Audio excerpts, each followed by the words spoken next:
So ఇప్పటి వరకు కూడా మనం 5 అంశాల కోసం మాట్లాడుకున్నాం. మొట్టమొదటిది అహంకార దృష్టియు, రెండవది కళ్ళల్లాడు నాలుకయు, మూడవది నిరపరాధులను చంపు చేతులను, నాలుగవది దుర్యోచనలు యోచించు హృదయమును, ఐదవది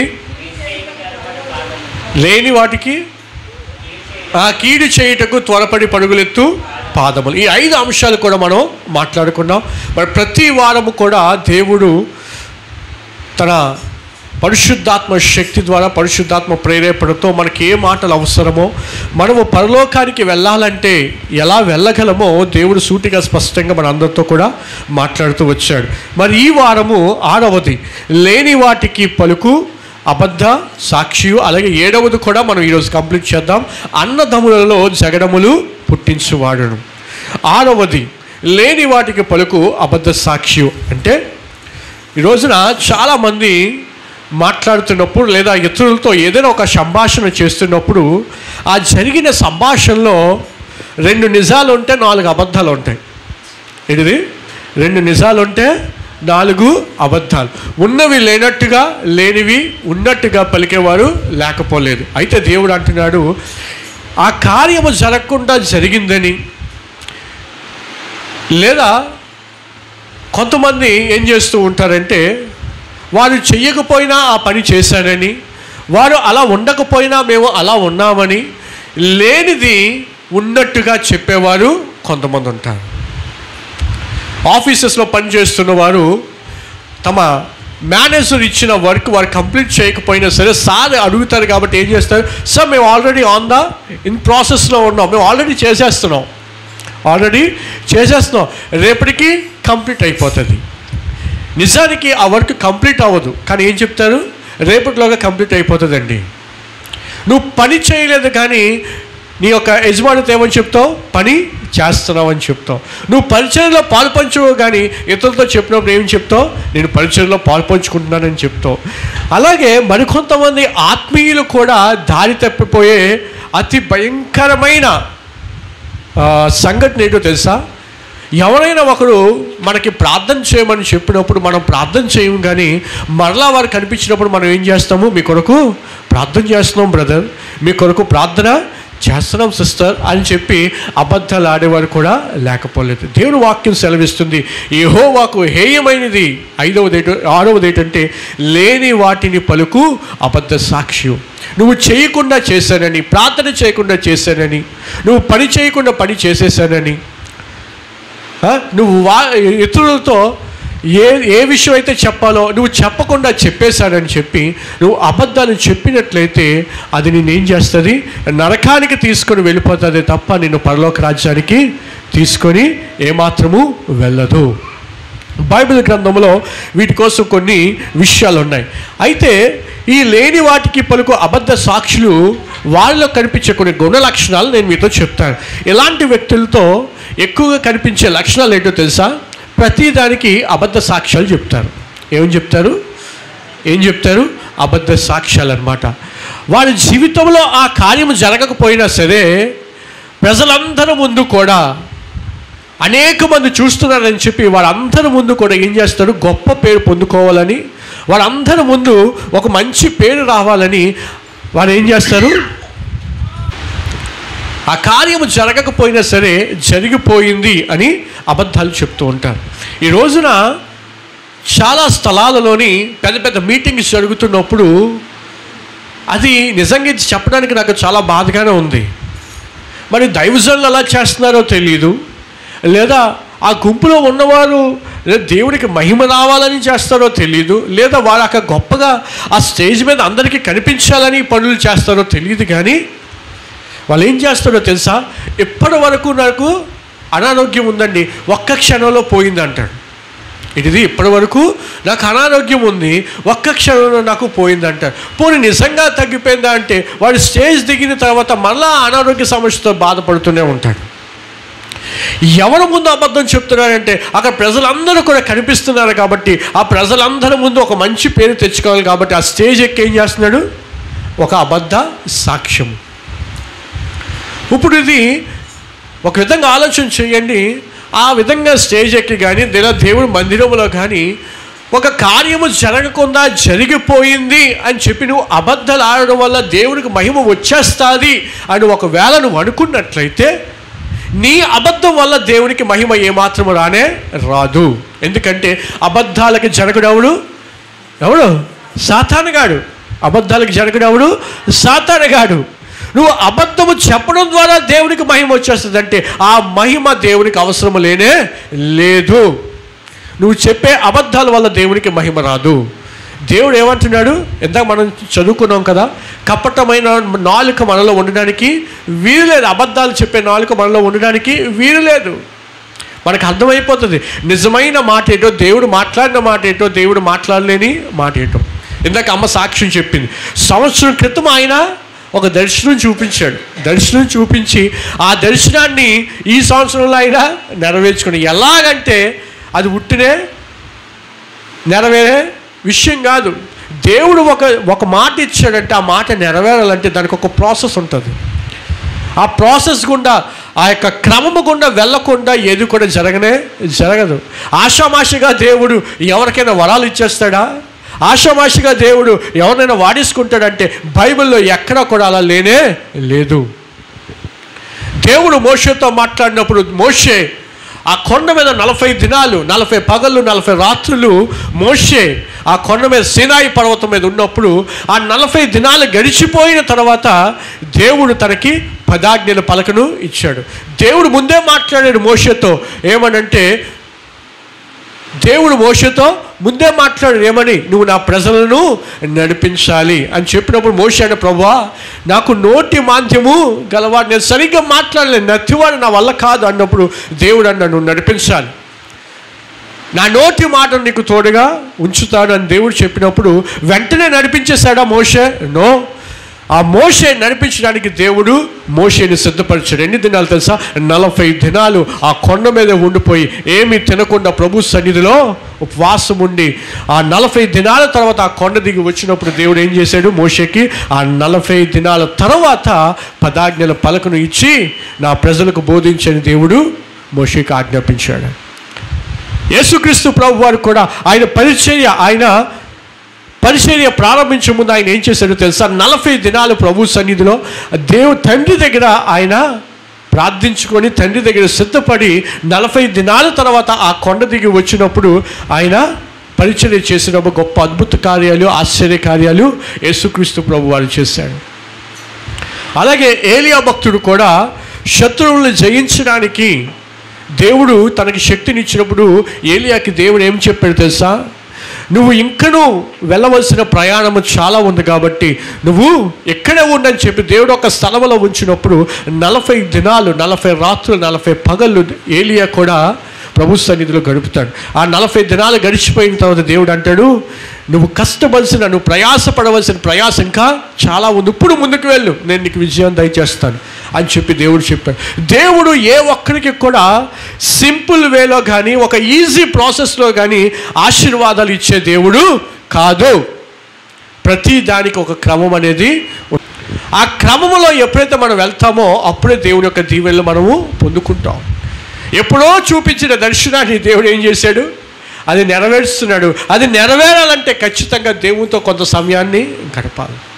దేవుడితో సమయాన్ని గడపకుండా అది మనం పొందుకోలేము. ఈ రోజున నిజంగా కొన్నిసార్లు ఆశ్చర్యం వేస్తుంది. 40 దినాల ఉపవాస ప్రార్థనలో నేనైనా అసలు ఎలా ఉన్నాను? అసలు నాకు శక్తి ఎక్కడ వస్తుంది? బలం ఎలాగ వస్తుంది? ఆశ్చర్యపోతున్నాను. కానీ నేను మాత్రం ఆ యొక్క అనుభవంలోకి వెళ్ళాను. ప్రతిరోజు దేవుని యొక్క సన్నిధిలో ఆయన శక్తిని నేను పొందుకుంటున్నాను. దేవునికి స్తోత్రం, హల్లెలూయా. ఆయన సన్నిధిలో ఏమీ తినకుండా కేవలము త్రాగుతూనే, లిక్విడ్స్ తీసుకుంటూనే ఈ 40 దినాలు కూడా ప్రభు సన్నిధిలో ఉండడానికి దేవుని కృప చూపించాడు. ప్రతి సంవత్సరం ఉంటాను, కానీ ఏ సంవత్సరం కూడా ఇంత భయంకరమైన దీక్ష చేయలేదు. ఏదో ఒక పూట తినేసేవాడిని, ఒక పూట తినేసి ప్రభు సన్నిధిలో ఉపవాసం ఉండేవాడిని. ప్రభు సన్నిధిలో చెప్తున్నాను, కొన్నిసార్లు ఉండలేక మధ్యాహ్నం కూడా తినేసిన రోజులు ఉన్నాయి. కానీ దేవుడు ఈసారి చెప్పాడు, ఉపవాసం ఉండి ప్రార్థన చేయి అన్నప్పుడు ప్రభు సన్నిధిలో, ప్రభువా ఉపవాసం ఉన్నావు, ప్రార్థన చేస్తున్నాను. ఎందుకంటే దేవుడు మందిరాన్ని ఇచ్చాడు, కృతజ్ఞత. దేవుడి ఈ సంవత్సరంలో మన జీవితాల్లో గొప్ప కార్యాలు చేయబోతున్నాడు. అందుకే దేవుడు ముందుగానే తన సేవకుని సిద్ధపరుస్తున్నాడు. దేవునికి స్తోత్రం, హల్లెలూయా.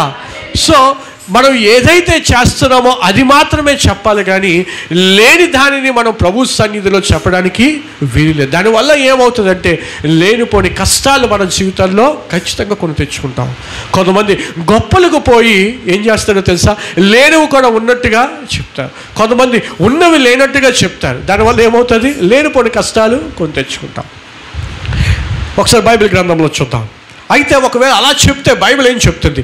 సామెతల గ్రంథం, అదే సామెతల గ్రంథము 19వ అధ్యాయము, సామెతల గ్రంథము 19వ అధ్యాయము తీసారా 5వ వచనము. కూట సాక్షి శిక్ష నొందకపోడు, అబద్ధములాడువాడు తప్పించుకోడు. ఎక్కడి నుంచి తప్పించుకోడు అంటే దేవుడి యొక్క శిక్ష నుంచి అటువాడు తప్పించుకునే ప్రసక్తే లేదు.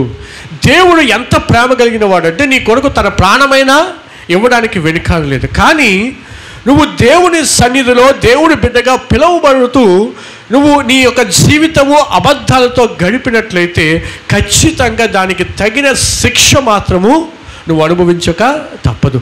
అదేంటి పాస్టర్ గారు, మరి దేవుడు అన్నాడు కదా, నీ అతిక్రమములు ఒప్పుకుంటే నేను క్షమిస్తాను అని దేవుడు చెప్పాడు కదా. ఎస్, అతిక్రమములు దాచిపెట్టేవాడు వర్ధిల్లుడు, కానీ వాటిని ఒప్పుకొని విడిచిపెట్టేవాడు కనికరం పొందుకుంటాడు. దేవుడు ఖచ్చితంగా కనికరిస్తాడు, కానీ నువ్వు చేసిన తప్పుకు మాత్రం మూల్యం ఖచ్చితంగా చెల్లించాల్సిందే.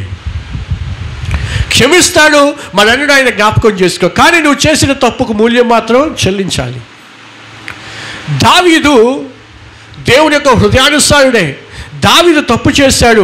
ఏంటి ఆ తప్పు అంటే ఊరియాని సైన్యంలో ముందు పెట్టి చంపించేశాడు, నరహత్య చేశాడు. అది దేవుని దృష్టిలో పాపము.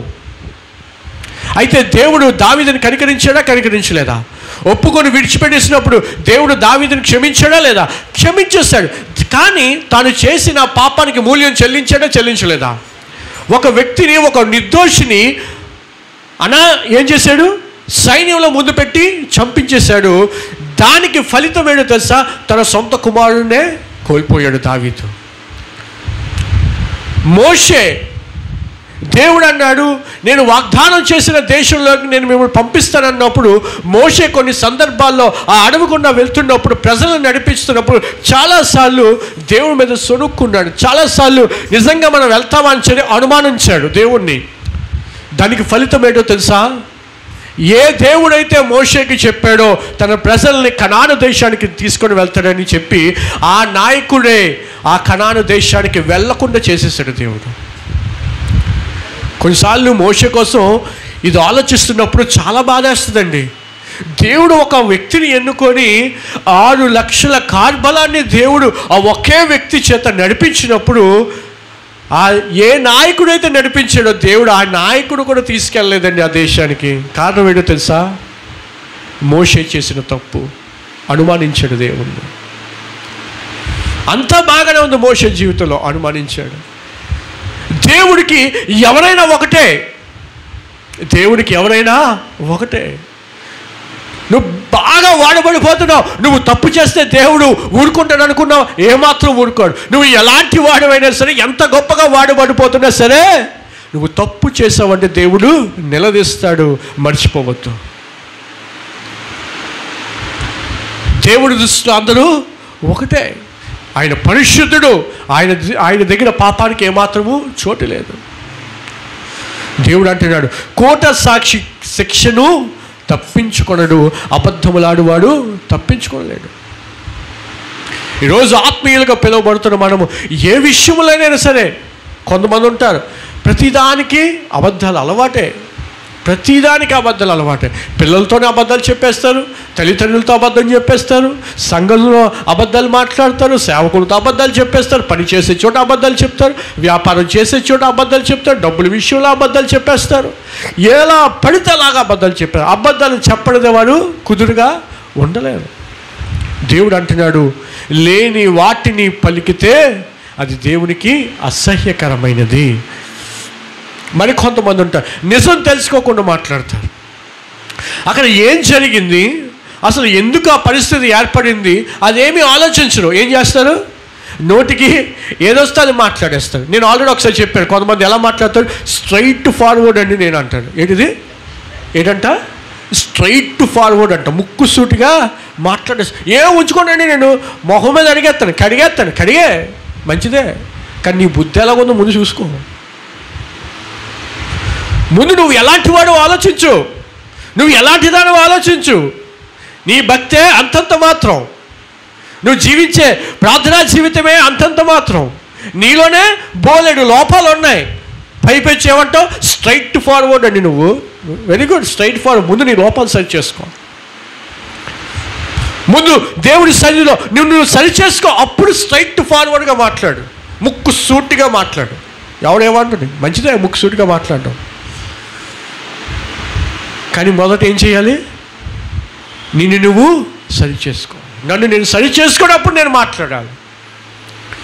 మనల్ని మనం దేవుడి సన్నిధిలో సరి చేసుకొని అప్పుడు మాట్లాడాలి. మనం ఈ రోజున సరి చేసుకోవడానికి ఇష్టపడరు, కానీ ఇతరులను సరి చేయడానికి ఇష్టపడతారు బాగా. అవునంటారా కాదంటారా? లేదంటారు అటువంటి వాళ్ళు. వాళ్ళ తప్పులు వాళ్ళు చూసుకోరు, వాళ్ళ తప్పులు వాళ్ళకి కనిపించు. ఎదుటి వాళ్ళ తప్పులు మాత్రం అబ్బో సూపర్ చూస్తా, బోతద్దాలతో చూస్తారు. చిన్నదైనా సరే పెద్దదానికి కూడా చూపించే కదా, అంత టాలెంటెడ్ పర్సన్స్ వాళ్ళు. ఆడు చేసిన చిన్న తప్పే, కానీ ఇతరులతో చెప్పినప్పుడు ఆ బోతద్దంలో చేసిన ఎంత పెద్ద కనిపిస్తుంది, అంత పెద్ద భయంకరమైన పాపంలా ఎక్స్ప్లెయిన్ చేస్తారు కొంతమంది. అందులో ఆరితేరిపోయిన వాళ్ళు కొంతమంది ఉంటారు. నేను అంటాను, మొదట నిన్ను నువ్వు సరి చేసుకోకుండా ఎదుటి వారిని సరి చేయడానికి ప్రయత్నించు. అందుకే దేవుని వాక్యం సెలవిస్తుంది, నీ కంటిలో నలుసు ఏంటిది? నలుసా దూలమా? నీ కంటిలో దూలం ఉంచుకొని ఎదుటి వాడి కంటిలో నలుసు ఎలా తీస్తావు? దేవునికి తెలుసు ఎలాంటి వాళ్ళు ఉంటారని. మీకు ఇంకో విషయం చెప్పాలా? ఎవరైతే పదే పదే పదే పదే ఇతరుల కోసం చెప్తారో వాళ్ళు ఆ విషయంలో చాలా వీక్గా ఉన్నారని అర్థం. వాళ్ళు కూడా అదే పని చేస్తున్నారని అర్థం. ఎవరైనా మీ దగ్గరికి వచ్చి ఒకరి కోసం తప్పుగా చెప్పారనుకోండి, ఎప్పుడు కూడా అబద్ధాలు చెప్తారండి, మోసం చేస్తారండి, త్రాగుబోతులండి, తిరుగుబోతులని చెప్పారనుకోండి, మీకు అర్థమైపోవాలి ఆ చెప్తున్న వ్యక్తిలో కూడా ఏదో ఒక లోపం ఉంది. అందుకే ఆ లోపాల కోసమే మాట్లాడతాడు. దేవుని బిడ్డలుగా ఉంటున్న మనము ఏమాత్రం ఆ విధంగా ఉండడానికి వీలు లేదు. అది దేవునికి అసహ్యమైనది.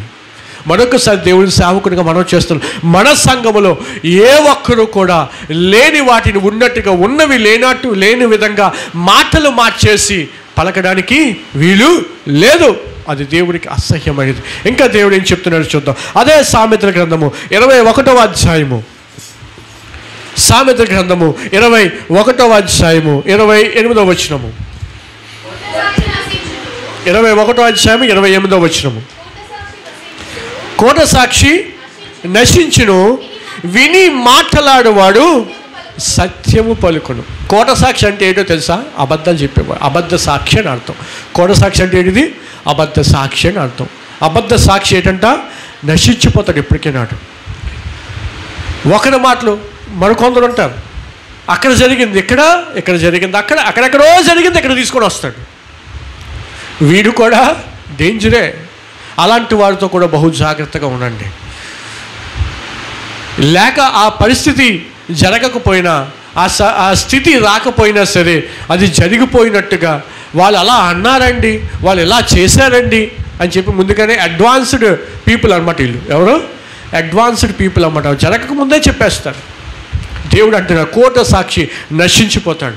విని మాట్లాడువాడు ఏం చెప్తాడంట? ఏం చెప్తాడు? సత్యం చెప్తాడు. అడుగుతున్నాను, మనలో ఎంతమంది వినకుండా, తెలుసుకోకుండా, సత్యం తెలుసుకోకుండా ఎన్నిసార్లు ఎంతమంది మీద నిందలు మోపేశాం? అది జరిగిందో లేదో నీకు తెలియదు. ఊహాశక్తి కొంతమందికి ఏదో ఉంటుంది జబ్బు. ఏంటిది? ఊహాశక్తి. ఊహించేసుకుంటారు, అన్నీ ఊహించేసుకొని చెప్పేస్తారు, ఊహించేసుకొని నిందలు వేసేస్తారు, ఊహించేసుకొని అనడాన్ని మాట్లాడేస్తారు. విని మాట్లాడేవాడు ఏం చేస్తాడు? సత్యం పలుకుతాడు. మరి వినకుండా మాట్లాడేవాడు ఏం చెప్తున్నట్టు? అసత్యం చెప్తున్నట్టే కదా. విని మాట్లాడేవాడు సత్యం చెప్తున్నాడంటే వినకుండా మాట్లాడేవాడు ఏం చెప్తున్నట్టు? అబద్ధాలు చెప్తున్నట్టే. మనం ఎలాగున్నాం ఒకసారి ఆలోచన చేయండి.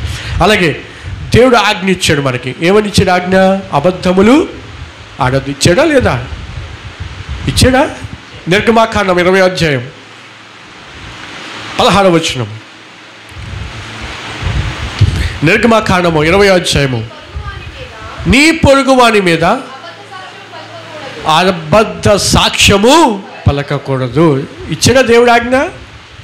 నీ పొరుగువాడి మీద అబద్ధ సాక్ష్యము పలకకూడదు. నేను ఎప్పుడు కూడా చెప్తూ ఉంటాను, ఆత్మీయులుగా పిలువబడితే మనం కేవలం దేవుని ఆ సన్నిధిలోకి వచ్చేసి ఫుల్గా ఆరాధన చేసేసి కన్నీరు కాచేసి నీ హృదయాన్ని దేవుని మీద కుమ్మరించేసి బయటికి వెళ్ళి వేషాలు వేయడం కాదు ఆత్మీయత అంటే. బయటికి వెళ్ళి వాళ్ళ మీద వీళ్ళ మీద అబద్ధ సాక్ష్యాలు చెప్పడం కాదు ఆత్మీయత అంటే. ఆత్మీయత కేవలం దేవుని మందిరంలోనే ఉండాలా? ఆత్మీయత కేవలం ఆదివారం ఆరాధనకు వచ్చినప్పుడే నీ ఆత్మీయత కనిపించాలా? ఆత్మీయత అనేది కేవలము దేవుని సన్నిధిలోనే కాదు, కానీ నువ్వు దేవుని సన్నిధి నుంచి బయటికి వెళ్ళే కూడా నీ ఆత్మీయత కనిపించాలి. అప్పుడు దేవుడు నిన్ను ఏం చేస్తాడు? ఘనపరుస్తాడు. నన్ను ప్రేమించేవాడిని నేను ఘనపరుస్తాను. దేవుడు ప్రేమించేవాడు నిజమే పలుకుతాడు తప్ప అబద్ధాలు పలికే ఛాన్స్ లేదు. అంటే ఇప్పుడు మనం అందరం ఏం చేస్తున్నాం? దేవుడి సన్నిధిలో నీతిమంతులు, దేవుడి సన్నిధిలో పవిత్రులు. బయటికి వెళ్తే మాత్రము మనల్ని మించినోడు లేడు. దేంట్లో? అబద్ధాలు ఆడే విషయంలో. మనం మించినోడు బయట ఉండడు. ఎందులో? మోసం చేసే విషయంలో. మరి నువ్వు ఎలా నేను ఆత్మీయుని చెప్పుకోగలవు? నీ మనస్సాక్షి నేను గద్దించదా? నువ్వు ఎలా చెప్పగలవు నేను పరలోకానికి వెళ్ళిపోతాను? నీ మనస్సాక్షి నీకు చెప్పడం లేదా? నువ్వు ధైర్యంగా చెప్పగలవు ఆ మాట? ఈరోజు దేవుని సన్నిధిలో ఉన్నావు, మళ్ళీ ఎంతమంది గుండెల మీద చేసుకొని మనస్సాక్షి పూర్వకంగా చెప్పగలవు? మరి నేను ఖచ్చితంగా పరలోకానికి వెళ్తాను, ఎందుకంటే ఏ విషయంలో కూడా నేను తప్పిపోయి ఎంతమంది చెప్పగలవు? మన మనస్సాక్షికి తెలుసు మనం ఎన్నో విషయాల్లో తప్పిపోతున్నాం. అందుకే దేవుడు ఏం చేస్తున్నాడు? ఆయన స్వరూపంలో మారడానికి దేవుడు తన వాక్యము ద్వారా ఎప్పటికప్పుడు మనతో ఆయన మాట్లాడుతూ ఉన్నాడు. దేవునికి స్తోత్రం. హల్లెలూయా, హల్లెలూయా. బైబిల్ గ్రంథంలో ఒక ఆమె ఉంది. ఆమె ఏం చేసింది తెలుసా? దేవుని యందు భయభక్తులు కలిగిన ఒక వ్యక్తిని టార్గెట్ చేసి తన భర్తతో చెప్పింది, అయ్యా నువ్వు లేని సమయంలో ఈ వ్యక్తి నన్ను హేళన చేయడం ప్రారంభించాడు. నువ్వు లేని సమయంలో ఈ వ్యక్తి నన్ను హేళన చేయడం ప్రారంభించాడు. నిజానికి హేళన చేసింది, కామెంట్ చేసింది ఎవరంటే ఆ స్త్రీయే కామెంట్ చేసింది. కానీ తన భర్తతో ఏమని చెప్తుంది? అయ్యా ఇదిగో ఈ వ్యక్తి నన్ను హేళన చేశాడు, ఈ వ్యక్తి నన్ను పాడు చేయడానికి ప్రయత్నం చేశాడు అని చెప్పి తన భర్తతో చెప్తుంది. ఎవరిమే? పోతీఫరు యొక్క భార్య. యోసేపు దేవుని యందు భయభక్తులు కలిగి నా దేవుడు నన్ను చూస్తున్నాడనే పరిశుద్ధంగా యథార్థంగా ప్రభు సన్నిధిలో ఆయన జీవిస్తున్నప్పుడు ఆ యొక్క పోతీఫరు ఇంటిలో నమ్మకస్తుడిగా పనిచేస్తున్నప్పుడు పోతీఫరు భార్య ఏం చేసిందంట? ఆ యోసేపు మీద కన్నేసింది. ఏం చేసింది? కన్నేసి. చదువుతారు ఒకసారి ఆ మాట. ఆదికాండము 39వ అధ్యాయం. ఆదికాండము 39వ అధ్యాయం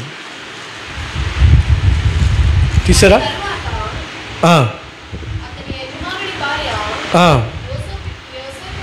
7వ వచనం అండి. యోసేపు మీద ఏం చేసిందంట? కన్ను వేసి తనతో సైనించుమని చెప్పాను.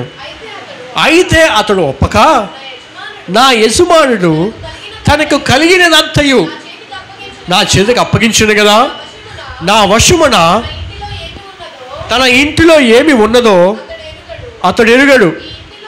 ఈ ఇంటిలో నాకంటే పైవాడు ఎవడునూ లేడు.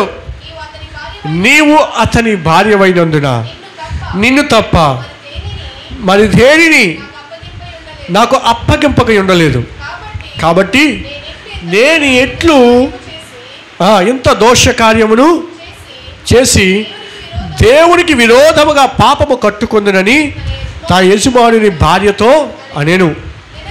దినదినము ఆమె యోసేపుతో మాట్లాడుచుండెను, కానీ ఆమెతో ఉండుటకైనను ఆమె మాట విన్నవాడు కాదు. అట్లుండగా అతడు తన పని మీద ఇంటిలోనికి వెళ్ళినప్పుడు ఇంటి మనుషులు ఎవరు అక్కడ లేరు. అప్పుడు ఆమె చెప్పగా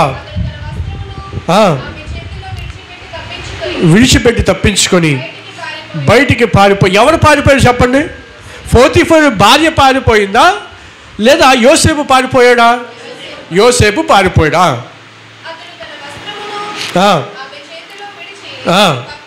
తప్పించుకొని బయటికి అతడు ఆమె చూచినప్పుడు తన ఇంటి మనుషుల్ని పిలిచి, చూడుడి, అతడు మనల్ని ఎగతాళి చేయుటకు తెచ్చి ఉన్నాడు. నాతో సైనించమని వీడు నా యొద్దకు రాగా నేను పెద్ద కేక వేసి తిని, నేను బిగ్గరగా కేక వేయటం వాడు విని నా దగ్గర తన వస్త్రములు విడిచిపెట్టి తప్పించుకొని బయటికి పారిపోయినని వారితో చెప్పి అతని యజమానుడి ఇంటికి వచ్చినప్పుడు అతని వస్త్రము తన దగ్గర ఉంచుకొనేను. అప్పుడు ఆమె తన భర్తతో ఈ మాటలు చొప్పున చెప్పాను. చూసారా, పాపము చేయమని ప్రోత్సహించింది ఎవరు? యోసేపా పోతీఫరు యొక్క భార్య?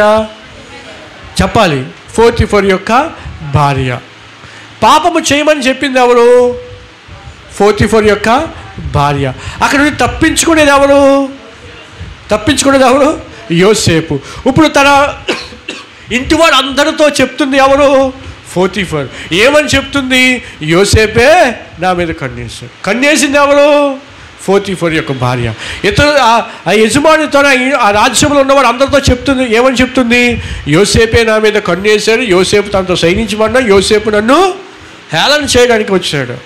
చూసారా, లేని వాటిని ఉన్నట్టుగా పలికే వ్యక్తి ఎవరు? ఈ పోతీఫర్ యొక్క భార్య. ఈ రోజున చాలామంది సొసైటీలో లేరంటారండి ఇటువంటి వారు. అన్యాయం చేయకపోయినా సరే అన్యాయం చేశారని, తప్పు చేయకపోయినా సరే తప్పు చేశారని ఒకరి మీద ఏం చేస్తున్నారు? నిందలు వేసేసిన వాళ్ళు లేరంటారా? వాళ్ళు చాలా ఈజీగా నిందలు వేసేస్తున్నారు, కానీ దాని తర్వాత వాళ్ళ జీవితాలు ఎలా నాశనం అయిపోతున్నాయో మీకు తెలుసా? సింపుల్గా ఒక మాట అనేస్తున్నారు, ఆ వ్యక్తిని చెడ్డ చేస్తాలే చాలు పగ తీరిపోయింది అనుకున్నా, కానీ చెడ్డ చేసిన తర్వాత తన జీవితం ఎంత నాశనం అయిపోయిందో మీకేం తెలుసు? అందుకే దేవుడు అంటున్నాడు, విని మాట్లాడేవాడు సత్యమే పలుకుతాడు. ఈరోజు మనలో ఎంతమంది ఇలా ఉన్నామండి? అన్యాయంగా మాట్లాడేవారు, అసూయతో మాట్లాడేవారు, అబద్ధాలు చెప్పేసి మాట్లాడేవారు. దేవుడు అంటున్నాడు, అటువంటి వాడు తప్పక నశించిపోతాడు. అది ఒక అన్యుడైనా ఒక ఆత్మీయుడైనా ఖచ్చితంగా నశించిపోతాడు. అబద్ధముల నుండి నువ్వు అబద్ధాలాడితే నువ్వు తప్పించుకోలేవు. కొంతమంది తన ఇంటి వాడినే మోసం చేసేస్తారు. నెలంతా కష్టపడతారు, నెలంతా కష్టపడింది తెచ్చి తన ఇంటిలో ఇవ్వడానికి ఇష్టపడరు. ఏమని చెప్తారు తెలుసా? ఇంతే వచ్చింది శాలరీ. ఎంత అబద్ధం! ఆ ఇంటిలో ఆ నెల ఆ శాలరీ వస్తే ఆ కుటుంబం ఎంత ఆదరించబడుతుందో, ఆ కుటుంబంలో సమస్యలన్నిటి నుంచి విడిపించబడతాయి కదా. తన కుటుంబానికి అబద్ధాలు చెప్పేవారు లేరంటారా? తను తెచ్చుకునే శాలరీ వల్ల తన కుటుంబం బాగుంటుంది, తన కుటుంబం పోషించబడుతుంది. తన కుటుంబాన్ని ప్రేమించలేని వ్యక్తి ఏం చేస్తాడు? ఆ శాలరీ విషయంలో కూడా అబద్ధాలు చెప్పేయడమే. కొన్ని సందర్భాల్లో ఈ విధంగా చేస్తే ఆ కుటుంబం ఎంత బాధపడుతుందో, ఆ కుటుంబం ఎంత అల్లాడిపోతుందో. ఆ జీతం తెచ్చిస్తే కుటుంబ సమస్యల నుంచి పడవచ్చు అనుకుంటాం, కానీ ఆ జీతం సరిగ్గా చేతికి రాదు. ఇచ్చినా ఇవ్వలేదని, కష్టపడి పనిచేసినా చేయలేదని అబద్ధాలు. అవి దేవునికి అసహ్యమైనవి. మనలో దయచేసి ఏ ఒక్కరు కూడా ఆ విధంగా ఉండబాకండి. మరొకటి చెప్తున్నాను, ఎవరైనా మీకు ప్రార్థన చేయమని చెప్పారా? ప్రార్థన చేయమని నమ్మకంగా ప్రార్థన చేయండి. ఒకవేళ చేయలేదండి మర్చిపోయానని చెప్పేయండి యథార్థంగా. అంతేగాని మళ్ళీ ఆ వ్యక్తి కానీ మీకోసం ప్రార్థన చేస్తున్నాను బ్రదర్, మీకోసం ప్రార్థన చేస్తున్నాను సిస్టర్. విశ్వాసులే కాదండి, ఈ విషయంలో సేవకులు కూడా తప్పిపోతున్నారు. సేవకులు కూడా ఈ యొక్క ఆజ్ఞ తప్పిపోతున్నారు. దేవుడిచ్చిన ఈ మాటను తప్పిపోతున్నారు. చాలామంది సేవకులు ఏమంటారు తెలుసా అండి? సేవకులని కాదు, సువార్తికులు కావచ్చు, ఎవరైనా ఏమంటారు తెలుసా? కనిపించడం, ప్రార్థన చేస్తున్నాం బ్రదర్, ప్రార్థన చేస్తున్నాం సిస్టర్. ఎందుకు అబద్ధాలు? నువ్వు ప్రార్థన చేస్తే చేశానని చెప్పు, చేయకపోతే చేయలేదని చెప్పు. దానికి అబద్ధాలు ఎందుకు ఆడాడు? దేవుడు చూడట్లేదా నువ్వు చేసావో లేదో? ఎవరిని మోసం చేసేస్తున్నావు? కొన్నిసార్లు నేను ఎక్కడికైనా నెలకొని ఇంట్లో ఉంటాను కదా, కొంతమంది ఫోన్ చేస్తారు. ఫోన్ చేసి పాస్టర్ గారు బిజీగా ఉన్నా. నేనేం బిజీ లేదా, ఖాళీగా ఉన్నాను, ఇంటి దగ్గర ఉన్నాను చెప్పండి అంటాను. అదే మీటింగ్కి మీటింగ్ ఏం వెళ్ళలేదు, ఇంటి దగ్గర ఉన్నాను. దానికి ఎందుకు అబద్ధం? ఇంటి దగ్గర ఉంటే ఇంటి దగ్గర ఉన్నానని చెప్తాం.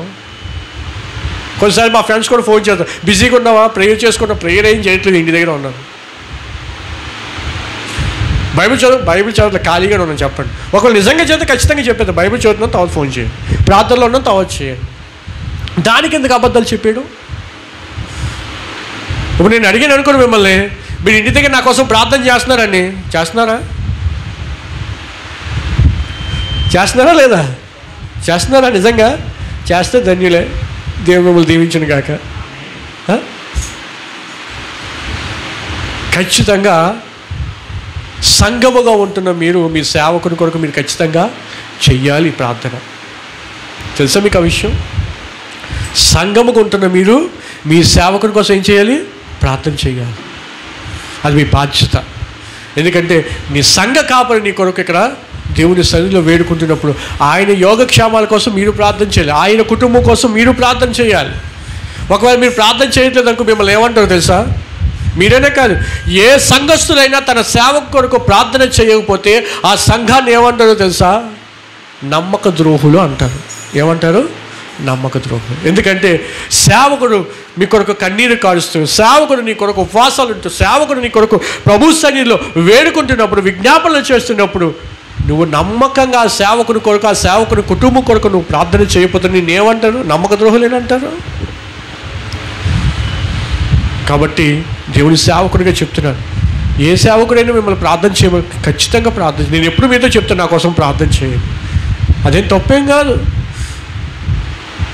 మా పాస్టర్ గారికి మమ్మల్ని ప్రార్థన చేయమని అదే పెద్ద పాపం కాదు, చెయ్యాలి ప్రార్థన. ఏ పాస్టర్ గారి కోసం ప్రార్థన చేయకూడదా నువ్వు? మీరు పాస్టర్ గారు నేను అంత సీన్ వద్దు అక్కడ. ఏంటిది? మీరు పాస్టర్ గారండి, మీరు స్టేజ్ మీద ఉంటారండి, మేము కిందన కూర్చుంటా. దేవునికి అందరూ ఒకటే. నేను మీ కొరకు ఎలా ప్రార్థన చేస్తున్నానో మీరు నా కొరకు ఖచ్చితంగా ప్రార్థన చేయాలి. అప్పుడే ఆత్మీయ జీవితంలో మనం అందరం కూడా ఒకే కోణంలో వెళ్తాం. ఈ పోతీఫరు భార్య ఏం చేసింది? యోసేపు తప్పు చేయకపోయినా తప్పు చేశాడని నింద వేసేసింది. మరి దేవుడికి తెలుసా తెలీదా? తెలుసు. ఆ సమయంలో పోతీఫరు కోపపడిపోయి ఆగ్రహం తెచ్చేసుకొని ఏం చేశాడు? యోసేపు చెరసాలలో వేసేసాడు. కానీ చూస్తున్న దేవుడు ఉన్నాడు. ఆయన ఏం చేశాడు? ఆ యోసేపుని ఆ దేశానికి ప్రధానమంత్రిగా మార్చేశాడు. దేవునికి స్తోత్రం, హల్లెలూయా. ఈరోజు నువ్వు యథార్థంగా ఉన్నట్లయితే ఖచ్చితంగా ఏదో ఒక రోజు దేవుడు నీ జీవితాన్ని మార్చేస్తాడు. నీ జీవితంలో గొప్ప కార్యాలైనా చేస్తాడు. చూస్తున్న దేవుడు ఊరుకొని ఉండిపోయేవాడు కాదు. లేని వాటిని ఉన్నట్టుగా పలికే నాలుకంటే దేవునికి అసహ్యము. అది ఒకవేళ మనలో ఉన్నట్లయితే ఏ ఒక్కరు కూడా మన పరలోకంలో ప్రవేశించలేం. అలాగే 7వది ఏంటిది? సామెతలు 6:19. అన్నదమ్ములలో జగడములు పుట్టించేవాడు ఎవడంటీడు? అన్నదమ్ములలో జగడములు పుట్టించేవాడు. అంటే ఈ అన్నదమ్ములలో జగడాలు పుట్టించే వారిలో మెయిన్గా ఉండే అద్భుతమైన భయంకరమైన చెడు లక్షణం ఏంటో తెలుసా? రోమర్స్ అంటారు చూసారా? రోమర్స్ క్రియేట్ చేస్తారు. ఏంటిది రోమర్స్ అంటే? ఏంటిది రోమర్స్? తెలుగులో ఏమంటారు? రోమర్స్ నిందులా? రోమర్స్ అంటే ఉన్నది లేనట్టుగా, లేనిది ఉన్నట్టుగా చెప్పేవాళ్ళే. ఆ 6వ దానికి 7వ దానికి రెండింటికి సింక్ అనమాట. ఇది అన్నదమ్ములు జగడములు పుట్టించే వాళ్ళలో ఉండే లక్షణం ఎలాంటిదంటే రోమర్స్ క్రియేట్ చేస్తారన్నమాట. లేనిపోని మాటలని చెప్తారు. ఇది లేనిపోని మాటలు చెప్తారన్నమాట. చాడీలు చెప్పేవారు. మళ్ళీ చాలామంది ఉంటారు కదా, ఇలా చాడీలు చెప్తావు. చిన్నప్పుడు పిల్లలు ఏం చేస్తారు? ప్రతిదానికి చాడీలు చెప్తారు. వాడు అలా చేసాడమ్మా, వీడు ఇలా చేసాడమ్మా, మా సార్ నన్ను కొట్టేశాడు. ఎందుకు కొట్టాడు? అల్లరి చేసాడు కొట్టాడు. అది చెప్పడు. మా సార్ నన్ను కొట్టేశాడు, మా సార్ నన్ను తిట్టేశాడు. చాడీలు చెప్తారన్నమాట. ప్రతిదానికి చాడీలే. అంటే ఆ వ్యక్తిని ఏం చేయాలి? బ్యాడ్ చేయాలన్నమాట. ఒక వ్యక్తిని చెడుగా చూపించేవారే చాడీలు చెప్తారు. ఎవరు చెప్తారు చాడీలు? ఒక వ్యక్తిని బ్యాడ్గా చూపించాలి, ఆ వ్యక్తి చెడ్డవాడిగా చూపించాలి ఇతరులకి అని అనుకున్న వ్యక్తే చాడీలు ఎక్కువగా చెప్తారు. అలాగే మరొక లక్షణం ఏంటంటే ప్రతిసారి గుసగుసలాడతారు. వీళ్ళు ఏం చేస్తారు? పక్క వాళ్ళ దగ్గరికి వెళ్ళి ప్రతిసారి అన్ని విషయాలు ఎవరికి తెలియకుండా సైలెంట్గా మాట్లాడతారు. చూసారా కొంతమంది? అసలు ఏం మాట్లాడతారు వినిపించదండి. కొంతమందికి ఆ టాలెంట్ ఉంటుంది. ఈ టాలెంట్లోని మరి స్త్రీలు ఆరితేరిపోయిన వాళ్ళని అనుకోవచ్చు. అవునా? వాళ్ళు ఏం మాట్లాడుతారో పక్క వాళ్ళకి అర్థం కాదు, వినిపించదు అసలు. అంటే అందరూ సైలెంట్గా మాట్లాడేవారు, అందరూ సాడీలు చెప్పేవాడు కాదు, కానీ గుసగుసలు ఆడేవాడు కాదు, కానీ ఆ టాలెంట్ మాత్రం స్త్రీలకి చాలా ఉంటుంది. కొంతమంది ఫోన్లు మాట్లాడతారండి, చెప్తే నమ్మరు, అస్సలు వినిపించదు. ఫోన్లు మాట్లాడితే అస్సలు వినిపించదు. నాలాంటి వాడికి అసలు వినిపించదు. పక్కనే కూర్చుంటారు, ఎక్కడ పక్కనే కూర్చుంటారు, ఫోన్లో మాట్లాడుతారు, పక్కన వాడికి వినిపించదు, అవతలడికి బాగా వినిపిస్తుంది. అదేం టాలెంటో తెలియదు. ఇందులో స్త్రీలు ఆరితేరిపోయిన వాళ్ళ కాదు, చెప్పండి, ఒప్పుకోండి, ఒప్పుకోవాల్సిన మాట ఇది. అవునా కదా? అది మిమ్మల్ని మించిన వాళ్ళు ఈ భూ ప్రపంచం మీద ఎవరో లేరు. స్త్రీలను మించిన వాళ్ళు ఈ విషయంలో ఎవరో లేరు. గట్టిగా మాట్లాడగలరు, ఎవరికి వినిపించకుండా మాట్లాడగలరు, ఊరంతా వినిపించేలా మాట్లాడగలరు, ఇంట్లో ఎవరికి వినిపించకుండా కూడా పరిస్థితి వ్యక్తిగతంగా ఒకే వ్యక్తికి అర్థమయ్యే విధంగా కూడా మీరు మాట్లాడగలరు. దేవుడు మీకు అంత టాలెంట్ ఇచ్చాడు, దేవుడికి స్తోత్రం. ఆ టాలెంట్ని సరైన విధంలో ఉపయోగించుకుంటే ఇంకా మంచిది. ఎవరైతే అన్నదమ్ములో జగడాలు పుట్టిస్తారో వారిలో కనిపించే లక్షణం చాడీలు చెప్తారు. అలాగే ఇంకేంటిది? చెవులో ఎవరికి వినిపించకుండా సైలెంట్గా మాట్లాడతారు. ఇలా సైలెంట్గా ఎందుకు మాట్లాడతారు చెప్పండి? వాడికి తెలియకూడదు. నువ్వు చెప్పే విషయం ఆ వ్యక్తికి తెలియకూడదు కాబట్టి సైలెంట్గా మాట్లాడతారు. అవునా కాదా? చాలామంది యవనస్తులు మనం చూసామా లేదా? యవనస్తులు ఫోన్లో మాట్లాడుతున్నప్పుడు ఇంట్లో తల్లిదండ్రులకి ఎవరికి వినిపించదు. ఎందుకని? అమ్మకి నాన్నకి తెలిస్తే తాట తీస్తారు కాబట్టి. అవునా? వాళ్ళకి వినిపించుకు సైలెంట్గా ఇక్కడ ఉంటుంది. పెద్దలు కదిలితే అంతే, మాట్లాడదు బయటికి. ఎందుకు? తెలిస్తే అంతే సంగతి, తెలియకూడదు. ఎందుకంటే వీళ్ళు తప్పు చేస్తున్నారు కాబట్టి. ఎవరైతే ఇద్దరు వ్యక్తుల మధ్య చిచ్చు పెడతారో వారిలో కనిపించే లక్షణాలు ఏంటిది? చాడీలు చెప్తారో. ఇంకా ఏం చేస్తారో తెలుసా? వారి యొక్క మాటలతోని చిక్కులు పెడతారు. వారి మాటలతోని చిక్కులు పెడతారు. వాడు నిజం చెప్తున్నా సరే వీడు ఎలా మాట్లాడతారు తెలుసా? ఆ నిజం చెప్తున్న విషయంలో కూడా ఎంతో కొంత అబద్ధాన్ని చూపిస్తాడు. వీడు చెప్పే విషయంలో కూడా అబద్ధాన్ని చూపించేస్తాడు. చెప్పే విషయం ఎవరికోసం మాట్లాడుతున్నాడు అనుకోండి, ఆ మాట్లాడే వ్యక్తి కోసం కూడా ఏం చేస్తాడు వీడు? ఏదో ఒకటి తప్పు మాట్లాడతాడు. ఆ వ్యక్తి కోసం మంచిగా మాట్లాడుతున్నా సరే చెడు చూపిస్తాడు. ఇదొక లక్షణం ఉంటుంది. కాబట్టి ఈ విషయంలో జాగ్రత్త చూసుకోండి. అలాగే ప్రతి విషయానికి కంప్లైంట్లు ఇస్తూ ఉంటారు. ఏం చేస్తుంటారు? కంప్లైంట్స్ అనమాట. కంప్లైనింగ్ అంటే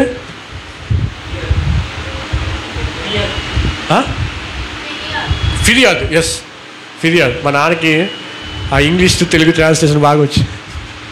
కంప్లైంట్స్ అంటే ఇది ఫిర్యాదులు చేస్తూ ఉంటాడు అనమాట. ప్రతిదానికి ఫిర్యాదే, ప్రతిదానికి కంప్లైంట్ ఇవ్వడం. స్కూల్లో స్టూడెంట్స్ చూడండి, కొన్నిసార్లు వాళ్ళు తప్పులు చేస్తున్నప్పుడు, లేదా టీచర్ కొట్టినప్పుడు, లేదా ఆ స్కూల్లో టీచరు ఆ టైంకి రాలేనప్పుడు వీడు ఏం చేస్తారో తెలుసా? స్కూల్ టీచరు లేదా ఈ క్లాస్ రూమ్ కొన్న లీడర్ ఏం చేస్తారో తెలుసా? ఆ టీచర్ కోసం ఆ సార్కి వెళ్ళి కంప్లైంట్ చేస్తాడు. చూసారా? మీరు ఎప్పుడైనా చేశారా? మేము చిన్నప్పుడు అలాగే చేసేవాళ్ళం. స్కూల్లో మా టీచర్ మమ్మల్ని బాగా కొట్టేసేది అనుకోండి, ఆ టీచర్ మీద కంప్లైంట్లు ఇచ్చేసేవాళ్ళం అనమాట. ఆ సార్కి చెప్పేసేవాళ్ళు, మా సార్కి, సార్ ఈరోజు ఈ టీచరు టైంకి రాలే, ఈరోజు ఈ టీచరు క్లాస్ చెప్తున్నప్పుడు ఫోన్ వస్తే ఫోన్లో మాట్లాడేది, చెప్పేసేవాళ్ళమే. కంప్లైంట్లు ఇచ్చేవాళ్ళం. ఎందుకంటే ఆ టీచర్ అంటే మాకు ఇష్టం లేదు, ఆ టీచర్ని ఎలాగైనా సరే చెడ్డ చేసేయాలి అని చెప్పి ఏం చేస్తాం? ఆ టీచర్ మీద కంప్లైంట్లు ఇచ్చేవాళ్ళం. సో మనలో కూడా చాలామందికి అలవాటు ఉంటుంది, కంప్లైంట్స్ ఇచ్చే అలవాటు, ప్రతిదానికి ఫిర్యాదు చేయడం. మా జస్టిన్ ఉన్నాడు కదా, ఇంట్లో ఎవరైనా ఏమైనా అన్నాడు అనుకోండి, ఎవరికి తెలిసి చెప్తాడు, నాకే వచ్చి చెప్తాడు. ఇంట్లో ఎవరేమన్నా సరే వెంటనే నాకు వచ్చి చెప్పేస్తాడు. మా ఇంట్లో అందరి మీద నాకు కంప్లైంట్ ఇస్తాడు. నాన్న అమ్మ ఇలాగా ఉంది, నాన్నమ్మ ఇలాగా ఉంది, దాదా ఇలా చేసాడు, తమ్ముడు ఇలా చేసాడు, అన్ని కంప్లైంట్స్ నాకు వచ్చి చెప్తాడు అన్నమాట. ఇప్పుడు నేను ఏం చేయాలి? ఆడి ముందు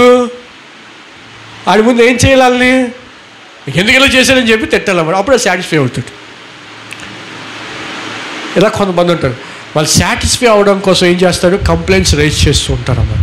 అది కూడా దేవునికి ఇష్టం లేని పని. అయితే దేవుడు మనల్ని ఎలా ఉండమంటున్నాడు? రోమీయులకు రాసిన పత్రిక 12వ అధ్యాయము, రోమీయులకు రాసిన పత్రిక 12వ అధ్యాయము 16వ వచనం ఒకసారి చూద్దామా? రోమీయులకు రాసిన పత్రిక 12వ అధ్యాయము 16వ వచనం. ఏడ్చువాడితో ఏడుడి, ఒకడితోనొకడు మనస్సు కలిగి కలిసి ఉండి, హెచ్చు వాటి యందు మనసుంచక తగ్గు వాటి యందు ఆసక్తులై ఉండి, మీకు మీరే బుద్ధిమంతులమని అనుకొనవద్దు. కీడుకు ప్రతి కీడు ఎవరికి చేయొద్దు. మనుషులందరి దృష్టికి యోగ్యమైన వాటిని గూర్చి ఆలోచన కలిగి ఉండు. దేవుడు చెప్తున్న మాట ఏంటిది? ఏడ్చేవాడితో ఏడవండి. అన్నదమ్ములలో జగడములు పుట్టి, కేవలం అన్నదమ్ములంటే ఇంటిలో ఒక్క రక్తపు కడుపున పుట్టినవారు కాదు. దేవుని వాక్యం సెలవిస్తుంది, సహోదరులు ఐక్యత కలిగి నివసించుట ఎంత మేలు, ఎంత మనోహరం. ఇప్పుడు మనం అందరం ఉన్నాం. మనం అందరం ఎవరివి? Brothers and sisters. అవునా కాదా? ఒక సంఘంలో దేవుడు మనం ఉంచాడంటే మనం అందరం ఒక కుటుంబంగా పిలువబడుతున్నాం. మనం అందరం కూడా బ్రదర్స్ అండ్ సిస్టర్స్. మనమే కంప్లైంట్స్ చేసుకున్నాం అనుకోండి, మనమే ఫిర్యాదులు ఇచ్చుకున్నాం, మనమే చాడీలు చెప్పుకున్నాం అనుకోండి, అదేమవుతుంది? దేవుని దృష్టికి అసహ్యకరంగా కనిపిస్తుంది. దేవుడు అంటున్నాడు, ఏడ్చేవాడితో ఏడవండి. ఏది యోగ్యమైనదో అదే మీరు అందరూ కలిసి ఒకే మనసు కలిగి చెయ్యండి. మీలో భేదాభిప్రాయాలు ఉండడానికి వీల్లేదు. నేను డబ్బు ఎక్కువ సంపాదిస్తానండి, నేను చాలా పేదోనండి, నేను వ్యాపారం చేసుకుంటానండి, నేను డైలీ లేబర్ అండి. లేదు, మన మందిరంలో అందరూ ఒకటే. మనందరం ఆ పరమ తండ్రి యొక్క దేవుని బిడ్డలో. ఆయన మన తండ్రి, మనం ఆయన బిడ్డలు, అంతే. సంఘములో ఆయన తండ్రి అయి ఉండాలి, మనం బిడ్డలుగా ఉండాలి, అంతే తప్ప ఇంకో వేరే భేదాభిప్రాయాలు ఏమి ఉండడానికి వీలు లేదు. ఈ ఉపవాస ప్రార్థనలు అయిపోయిన తర్వాత సంఘానికి ఒక సంఘము పాటించవలసిన కొన్ని నియమాలు నేను చెప్తాను. ఈ ఉపవాస ప్రార్థనలో దేవుడు కొన్ని విషయాలు ఏదైతే చెప్పాడో అది ఒక చార్ట్ ప్రిపేర్ చేసి సంఘంలో పెడతా. ఖచ్చితంగా సంఘంలో ఉన్న ప్రతి ఒక్క వ్యక్తి ఆ నియమాలు పాటించాల్సిందే. ఆ రూల్స్ అండ్ రెగ్యులేషన్స్ చర్చిలో పాటించాల్సిందే. ఆ రూల్స్ దాటి బయటికి వెళ్తే మాత్రము ఖచ్చితంగా అది మీకు సమస్యనే తెచ్చిపెడతా తప్ప అది ఆశీర్వాదం కాదు. ఉపవాస ప్రార్థనలు అయిపోయాక నేను బయటికి వెళ్తాను కాబట్టి అప్పుడు అవన్నీ నేను అరేంజ్ చేస్తాను. సంఘం ఎలాగ ఉండాలి, ఏ తీర్మానాలు తీసుకోవాలి, ఏ నియమాలు కలిగి ఉండాలి, అవన్నీ పెట్టబోతున్నాను నేను సంఘంలో. ఖచ్చితంగా మనం పాటించాలి. దేవుని వాక్యం సెలవిస్తుంది, ఏది యోగ్యమైనదో దాన్ని ఆలోచించుకొని మీరు అందరూ ఒకే మనసు కలిగి ఉండండి, వేరే వేరే అభిప్రాయాలతో ఉండవద్దు. అలాగే మరొకటి 2వ కొరింథీయులకు రాసిన పత్రిక 13వ అధ్యాయము 2వ కొరింథీయులకు రాసిన పత్రిక 13వ అధ్యాయము 11వ వచనము 13-11 తుదకు సహోదరులారా సంతోషించుడి, సంపూర్ణ ఉండి, ఆదరణ కలిగి ఉండి, ఏక మనస్సు గలవారై ఉండి, సమాధానముగా ఉండి, ప్రేమ సమాధానములకు కర్తయగు దేవుడు మీకు తోడైయుండునుగాక. ఆమేన్. ఎలా ఉండాలంట? నువ్వు చాడీలు చెప్పే వ్యక్తిగా ఉండకూడదు, ఫిర్యాదులు చేసే వ్యక్తిగా ఉండకూడదు, గుసగుసలాడే వ్యక్తిగా ఉండకూడదు, ఒక వ్యక్తి కోసం నువ్వు తప్పుగా మాట్లాడే వ్యక్తిగా నువ్వు ఉండకూడదు. కానీ దేవుడి వాక్యం చెప్తుంది నువ్వు ఎలా ఉండాలి. సంఘముగా ఉంటున్న మనం ఎలా ఉండాలి? చదవండి ఒకసారి. తుదకు సహోదరులారా, my dear brothers and sisters, మీరు ఎలా ఉండాలి? సంతోషించుడి. మొదట ఎలా ఉండాలి? సంతోషించుడి. మనలో ఎవరికైనా దేవుడు ఒక కార్యం చేస్తాడంటే ఆ కార్యాన్ని బట్టి మనం అందరం ఏం చేయాలి? మనం అందరం కలిసి సంతోషించాలి. మనందరం కలిసి ప్రభు సన్నిధిలో ఆనందించాలి. దేవుడు మన ప్రార్థనలు ఆలకించి దేవుడు ఒక కార్యం నీ జీవితంలో చేశాడా, అది సంఘముతో నువ్వేం చేయాలి? పంచుకోవాలి. కొంతమంది సంఘంతో పంచుకోరు, కొంతమంది సంఘంలో సాక్ష్యాలు చెప్పరు. మీకు తెలుసా, మా కుటుంబంలో ఏది చెప్పినా వెంటనే సాక్ష్యం చెప్పేస్తాం. మా అమ్మని చూసారు ఎప్పుడైనా? ఈ దేవుడు చిన్న కార్యం చేస్తే చాలు వెంటనే సంఘంతో చెప్పేయాలి. అది ఆత్మీయ యొక్క లక్షణము. దేవుని కుటుంబంలో ఏదైనా చేశాడా అది సంఘంతో పంచుకోవాలి. ఎందుకంటే మనం అందరం ఒక కుటుంబము. ఒక కుటుంబం అనుకున్న వాడే ఏం జరిగినా కుటుంబంతో పంచుకుంటాడు. నేను ఈ కుటుంబానికి సంబంధించిన వ్యక్తిని కాదు అనుకున్నాను ఏం చేస్తున్నాడు? సంఘంలో ఏ విషయం చెప్పడు, దాచేసుకుంటాడండి. మనం అంతా ఒక కుటుంబం అనుకున్న వ్యక్తి ఏం చేయాలి? సంఘముతో ప్రతి విషయాన్ని పంచుకోవాలి, సంతోషించాలి, ఆనందించాలి దేవుని కార్యాలు. రెండవది ఏం చేయాలంట? సంపూర్ణులై ఉండాలి. ఏ విధంగా సంపూర్ణులై ఉండాలి? ఏ విషయంలో సంపూర్ణులై ఉండాలి చెప్పాలి. ఏ విషయంలో సంపూర్ణులై ఉండాలి? ఆత్మ విషయంలో సంపూర్ణులై ఉండండి. ఎఫెసీయులకు రాసిన పత్రిక ఒకసారి తీయండి. ఆ మాటలు అలాగే పట్టుకోండి. ఎఫెసీయులకు రాసిన పత్రిక తీయండి ఒకసారి. ఎఫెసీయులకు రాసిన పత్రిక 5వ అధ్యాయము 18వ వచనము. మరియు మద్యముతో మత్తులై ఉండకుడి, దానిలో దుర్వ్యాపారము కలదు. అయితే ఎలా ఉండాలి? ఎలా ఉండాలి?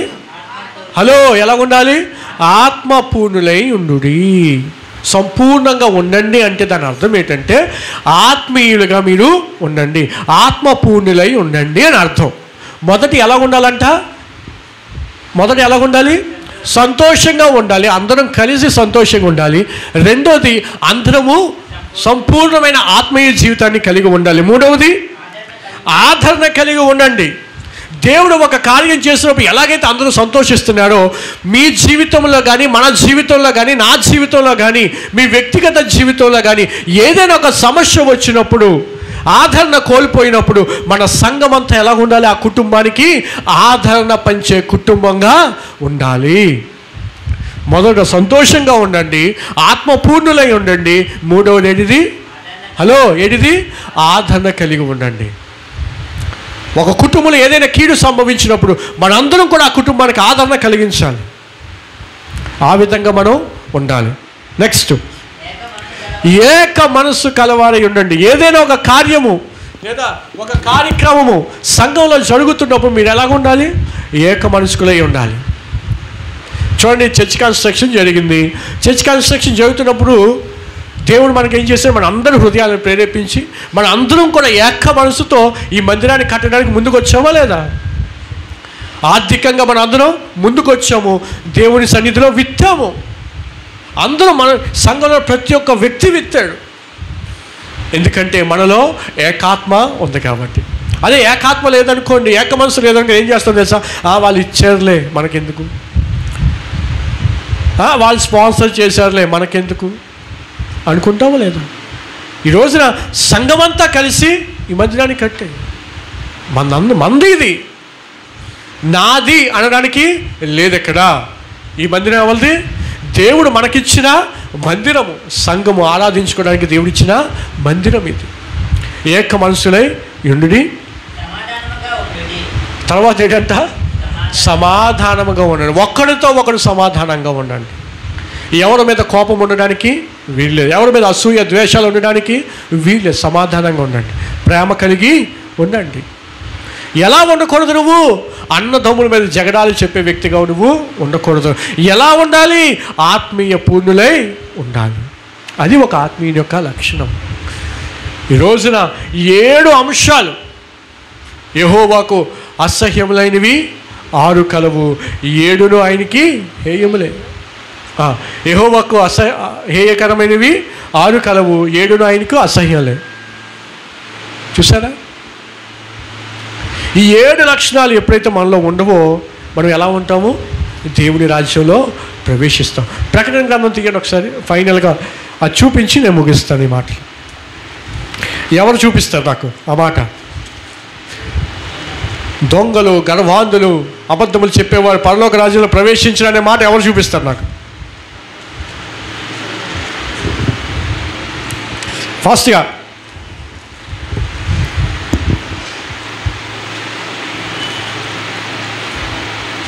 తీసారా?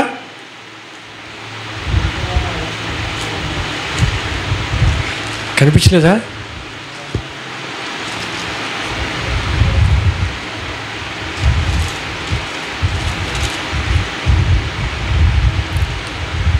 త్వరగా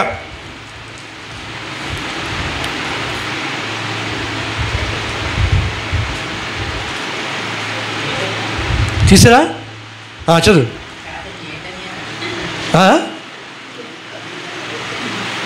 తీయలేదు ఇంకనా? క్లూ ఇవ్వాలా? ప్రకటన గ్రంథంలో ఉంటుంది, చాలా క్లియర్గా ఉంటుంది. ఇంకో క్లూ ఇస్తున్నాను చూడండి, అధ్యాయం కూడా చెప్పేస్తా. 21వ అధ్యాయం. అప్పుడు చదవండి. 21వ అధ్యాయం త్వరగా తీయాలి. 21వ అధ్యాయం చదువు చదువు చదువు చదువు. ఎన్నో వచనం? 27. అందులో ఉందా? గొర్రెపిల్ల యొక్క జీవ గ్రంథం మందు వ్రాయబడిన వారే దానిలో ప్రవేశించరు, కానీ నిషిద్ధమైనది ఏదైనాను, అసహ్యమైన దానిని, అబద్ధమైన దానిని జరిగించి వాడైనను దానిలోనికి ప్రవేశించడు. ఇంకా దీనికన్నా చాలా స్పష్టంగా ఒక మాట ఉంటుంది, అదే 21వ అధ్యాయం. అది ఎగ్జాక్ట్లీ చెప్పు. 7వ వచనం. జయించువాడు వీటిని స్వతంత్రించుకొనును, నేను అతనికి అందరూ జాగ్రత్తగా వినాలి, నేను అతనికి దేవుడినై ఉండును, అతడు నాకు కుమారుడై ఉండును. పిరికివారును, అవిశ్వాసులను, అసహ్యులను, నరహంతకులను, వ్యభిచారులను, మాంత్రికులను, విగ్రహారాధికులను, అబద్ధికులందరూ అగ్నిగుండములతో మండు గుండములో పాలు పొందుదురు. ఇది 2వ మరణము. చూసారా?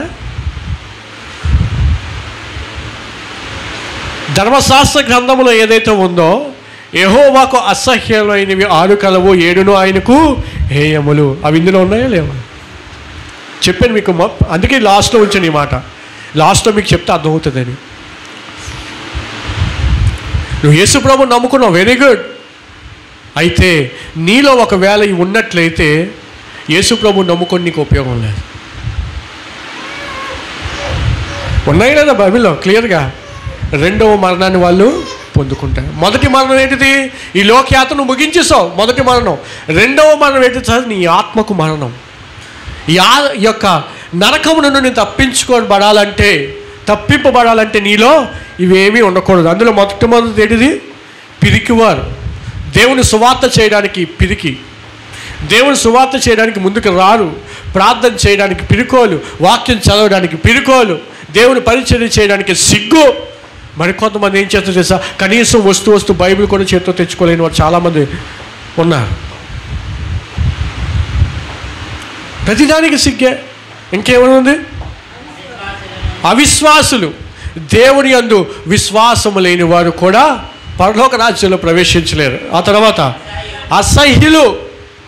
అసహ్యులు అంటే ఎవరు? ప్రతిదానికి అసహించుకునేవారు, ఇతరులు చూసి అసహ్యపడేవారు, వాడు చేసేది ఏ వీడికి ఇష్టం ఉండదు. ఇదో వింత కొంతమందికి. ఆ తర్వాత నరహంతకులు. నరహంతకులు అంటే ఎవరు?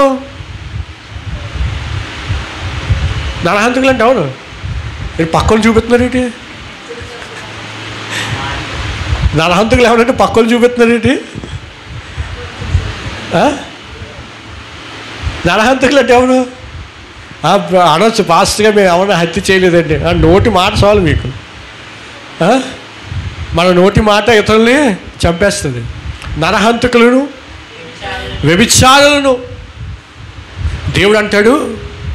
యేసు ప్రభువు వారు ఏమంటారు తెలుసా?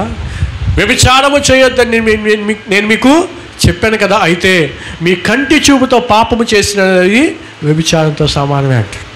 ఆ తర్వాత మాంత్రికులను, విగ్రహారాధికులను, అబద్ధికులను అగ్నిగుండములో మండుగుండములో పాలు పొందుదురు. ఇది 2వ మరణము. నువ్వు పైకి బాగానే ఉంది, ప్రజలందరూ చూస్తున్నా నువ్వు క్రైస్తవురాలుగా పేరు పొందేసుకున్నావు, వెరీ గుడ్. ఆ మరణం అయిపోయింది. కొన్నిసార్లు భయం వేస్తే తెలిసి మాట చెప్పాలంటే, కొంతమంది క్రైస్తవులు చనిపోయినప్పుడు ఆ జ్ఞాపకార్థ కూడికలు పెట్టినప్పుడు, ఆదరణ కూడికలు పెట్టినప్పుడు పెడతారు, నీతిమంతుని జ్ఞాపకం చేసుకోవడం ఆశీర్వాదం, నీతిమంతులు చనిపోవటం ఆశీర్వాదకరం అని చెప్తారు. కానీ ఇదే వ్యక్తి పరలోకానికి వెళ్ళిన తర్వాత ఆ రెండో మరణంలో చనిపోతే ఏంటి పరిస్థితి? లోకమంతటి దృష్టిలోని నువ్వు మంచి ఆత్మీయుడివే, కానీ రేపు నువ్వు మరణించిన తర్వాత ఆ రెండో మరణాన్ని నువ్వు తప్పించుకోలేవే. ఎంత భయంకరంగా ఉంటుంది ఒకసారి ఆలోచించే.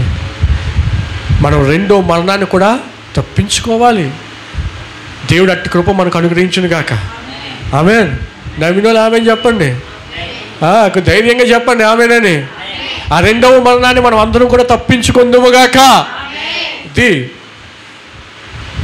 నమ్మినోడు తప్పించుకుంటాడు. మీరేం చేయాలి? మనం ఇప్పుడు ఏం చేయాలి?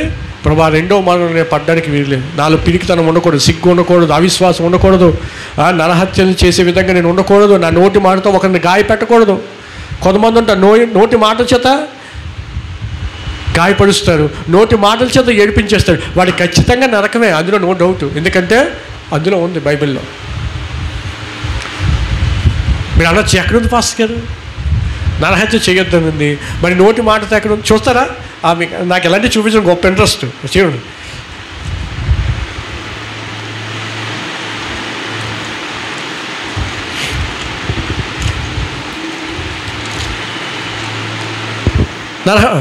మత్తయి సువార్త అయిపోయింది, ముగించాను. టైం అయిపోయింది, నేను కూడా ముగించేస్తున్నాను. మత్తయి సువార్త 5వ అధ్యాయం 21వ వచనం. అందరూ జాగ్రత్త వినాలి.